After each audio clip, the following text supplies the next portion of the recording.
महाशिवरात्रि से जुड़ी एक प्रसिद्ध कथा सुनिए, जिसमें एक शिकारी और उसकी अनजाने में हुई भगवान शिव की पूजा के बारे में बताया गया है। कथा। बहुत समय पहले एक गरीब शिकारी अपने परिवार का पालन पोषण शिकार करके करता था। एक दिन जंगल में बहुत घूमने के बाद भी उसे कोई शिकार नहीं मिला। परिवार के लिए चिंतातुर होकर वो निराश हो गया। शाम ढलने को आए और थकावट से वो एक सरोवर के पास जा पहुंचा।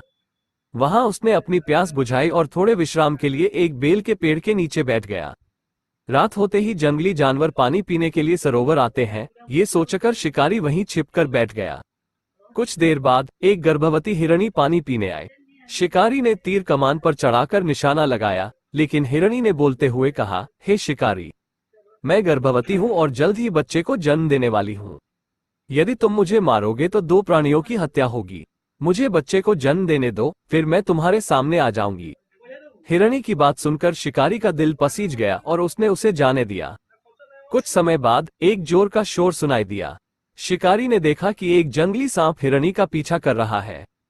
हिरणी ने शिकारी से प्राण रक्षा की गुहार लगाई। शिकारी को अपनी गलती का एहसास हुआ और उसने सांप को भगा दिया। आभार व्यक्त करते हुए हिरणी जंगल में चली गई। रात के तीसरे पहर में एक जोड़ा जंगली सुअर पानी पीने आए। शिकारी ने फिर से उन पर बाण चलाने के लिए धनुष उठाया, लेकिन इस बार भी एक जाल में फंसे हुए शावक को बचाने के लिए जंगली सुअर की पत्नी ने विनती की।